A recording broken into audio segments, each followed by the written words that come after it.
नमस्कार दोस्तों, स्वागत है आपका एक्स्ट्रा भारत न्यूज चैनल पर। तो चलिए बात करते हैं देश दुनिया की कुछ महत्वपूर्ण खबरों के बारे में। भारत के 140 करोड़ लोगों का 17 साल का इंतजार हुआ खत्म। फाइनली अपने देश पहुंच चुकी है भारतीय क्रिकेट टीम। दरअसल 29 जून को इंडियन क्रिकेट टीम ने साउथ अफ्रीका को हराकर T20 वर्ल्ड कप को अपने नाम किया और 4 दिनों के लंबे समय के बाद सभी खिलाड़ी भारत वापस लौट चुके हैं। इंडिया टीम के एयरपोर्ट पहुंचते ही वाटर कैनन के द्वारा उनका जोरदार स्वागत किया गया, जिसके बाद सभी खिलाड़ी प्रधानमंत्री नरेंद्र मोदी से मुलाकात करके मुंबई के लिए रवाना हो गए, जहां उन्होंने शाम को करीब 6 बजे रोड शो का आयोजन, जिसमें लाखों लोगों की भीड़ शामिल हुई और सभी ने मिलकर इस शानदार पल का आनंद उठाया। इसके बाद शाम करीब 7:30 बजे विक्ट्री परेड की शुरुआत हुई। भारतीय खिलाड़ी ट्रॉफी के साथ नीले रंग की खुली बस में चढ़कर हजारों फैंस के सामने आए और विक्ट्री परेड की शुरुआत की। 2007 के बाद इस विक्ट्री परेड को देखकर सभी भारतीय फैंस भावुक हो गए। दोस्तों, विक्ट्री परेड के दौरान विराट और रोहित ने साथ मिलकर ट्रॉफी उठाई और दोनों ही खिलाड़ियों ने T20 अंतर्राष्ट्रीय को अलविदा कह दिया है। चलिए बढ़ते हैं अगली खबर की ओर। झारखंड के 13वें मुख्यमंत्री बने हेमंत सोरेन गुरुवार शाम राजभवन में तीसरी बार ली CM पद की शपथ। दरअसल हेमंत सोरेन ने गुरुवार शाम झारखंड के 13वें मुख्यमंत्री के रूप में शपथ ली। झारखंड के राज्यपाल CP राधाकृष्णन ने शाम 5 बजे राजभवन में हेमंत सोरेन को मुख्यमंत्री पद की शपथ दिलाई। आपको बता दें कि हेमंत सोरेन तीसरी बार झारखंड के CM बने हैं और कल ही चंपाई सोरेन ने अपने पद से इस्तीफा दे दिया था। शपथ ग्रहण के दौरान राजभवन में हेमंत सोरेन के पिता शिबू सोरेन व उनकी मां और पत्नी कल्पना सोरेन भी मौजूद रहीं। दोस्तों, मनी लॉन्ड्रिंग के मामले में जमानत पर रिहा हुए हेमंत सोरेन ने सरकार बनाने का दावा पेश किया था, जो बहुत ही जल्द पूरा भी हो गया है। चलिए बढ़ते हैं अगली खबर की ओर। रोनाल्डो ने कर दिया संन्यास का ऐलान। भरे मैदान में कहा, यह मेरा आखिरी यूरो कप खेल है। दरअसल फुटबॉलर के स्टार क्रिस्टियानो रोनाल्डो ने संन्यास का ऐलान कर दिया है।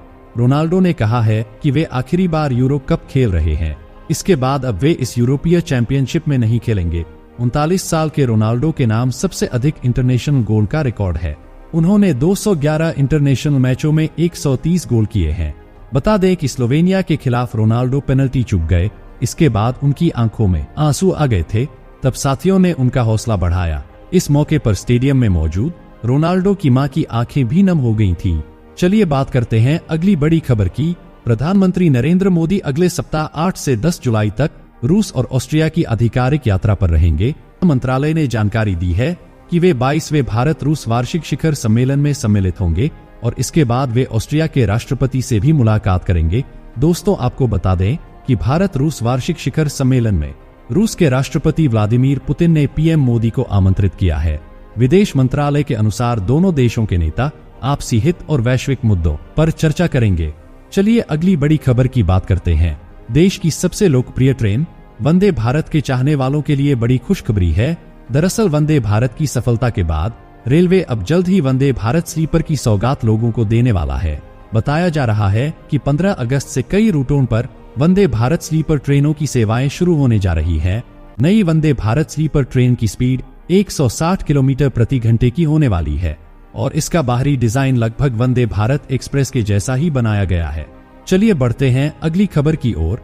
उल्कापिंड गिरने से धरती को हो सकता है बहुत बड़ा नुकसान। इसरो के चीफ ने कहा, हमें सावधान रहने की है जरूर। दरअसल इसरो के प्रमुख S सोमानत ने कहा, हमारा जीवन काल लगभग 70 से 80 साल का होता है और हम अपने जीवन काल में ऐसी कोई खतरनाक आपदा नहीं देखते, इसलिए हम इसे नजरअंदाज कर देते हैं। लेकिन ब्रह्मांड का इतिहास बताता है कि ये घटनाएं अक्सर होती हैं। ग्रहों की ओर उल्कापिंडों का आना और उनका प्रभाव। मैंने खुद बृहस्पति पर उल्कापिंड गिरते हुए देखा है। अगर ऐसी घटना धरती पर होती है तो हम सभी नष्ट हो जाएंगे, इसलिए हमें खुद को तैयार करना चाहिए। हम नहीं चाहते कि ऐसा कुछ भी हमारी धरती माँ के साथ हो। दोस्तों, आपका इस विषय पर क्या कहना है? कमेंट करके जरूर बताएं। चलिए बढ़ते हैं अगली खबर की ओर। PM नरेंद्र मोदी ने अपने तीसरे कार्यकाल में किसानों की आमदनी बढ़ाने को लेकर लिए कई बड़े फैसले।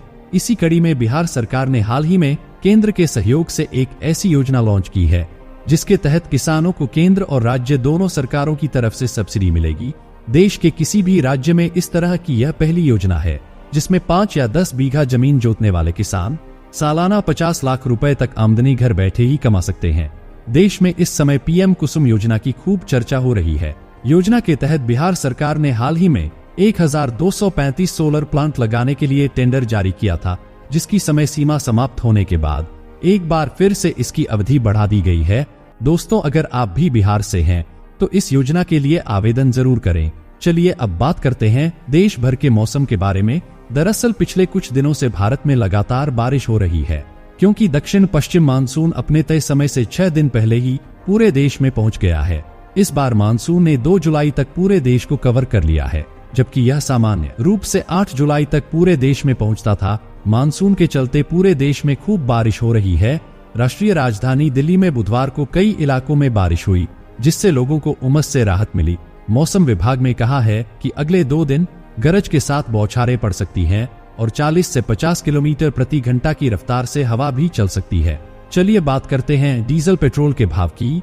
तो आज उत्तराखंड में पेट्रोल का भाव है 97 रुपए प्रति लीटर और डीजल का भाव है 87 रुपए प्रति लीटर। आपके शहर में पेट्रोल डीजल का क्या भाव है, कमेंट करके जरूर बताएं।